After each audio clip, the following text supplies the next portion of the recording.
That might have been, I might have played a role. Yeah.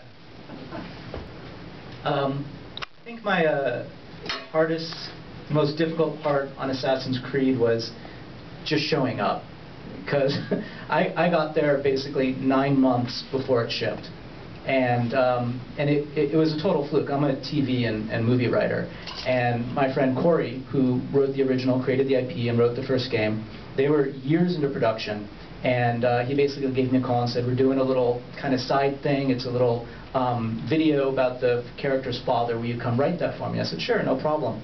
So I made the deal, and then got a call when I was supposed to start saying, you know what, another producer actually made a deal with his friend. So we now owe you this money, and we don't know what to do with you. And they said, why don't you come out to Ubisoft, see if you can find something to do. So they flew me out to Montreal. I show up, and I start kind of trying to figure out how a video game is made. And at this point, I haven't played a PlayStation for like 5 years. It's been forever, and I was so excited to get this job because my wife actually let me buy a PlayStation and bring it into the house. It was very exciting. And so I show up at Ubisoft and I start saying, so like, well, what do you do? You're a game designer, what do you do? And it was an incredible education, and basically what I figured out, what needed to be done was that the script needed to be written. That the main script, that, you know, basically Ubisoft is a huge corporation, and every time Corey would write a sequence, it would go through so many levels. You know, Patrice, being the creative director, was hardly at the top. It would then have to go to Paris and be translated. And, you know, 3 months later it would come back, and they would say, yeah, you have to change all of this, and you have to do it by tomorrow, because we've reached the deadline. And so I showed up with 9 months to deadline, and he had only written about 30 pages of a 300 or 400 page script. And I said, I think you need help. And we had worked together before, so I just jumped in and we started tag teaming. We would write every other sequence, and I got about halfway through that process, and I realized they hadn't even really planned the second half yet. They had the world, they had the characters, and I kind of realized, like, so I just started writing and writing and writing. They put me up in a hotel with a great view, and it was, you know, that was nice, and it was really, like, I had never worked so hard as I had to write. The number of pages, you know, we were both producing was incredible. And there was this sense of, like, I had to figure out, what is a writer's job on a video game when you come this late in the process? And after a while, I started thinking about what my wife does. She's in advertising.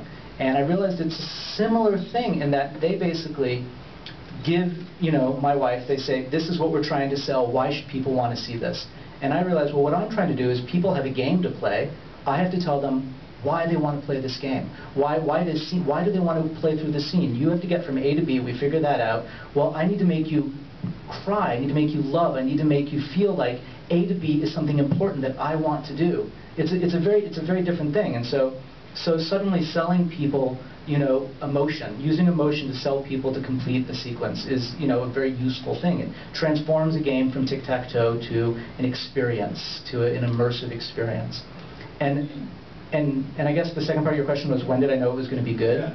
I think I had this moment where, you know, again, coming to this late, you know, when Corey first told me I'm working on a game called Assassin's Creed, and I said, what's that? And he said, well, ask any 13-year-old.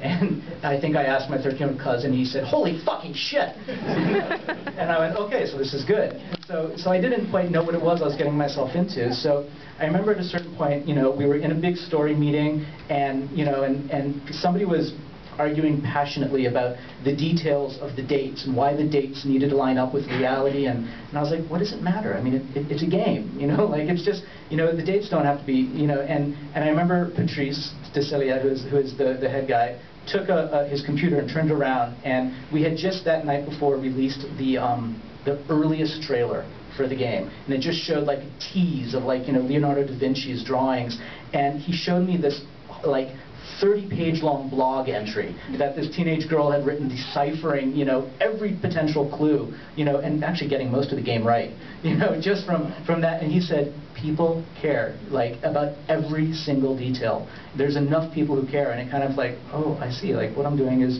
maybe meaningful to people, like, every detail is meaningful, and it kind of blew my mind, and I said, all right, this is going to be big.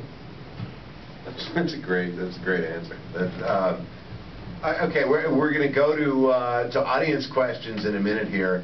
It occurred to me, I had this whole list of questions I was going to ask, and then I trashed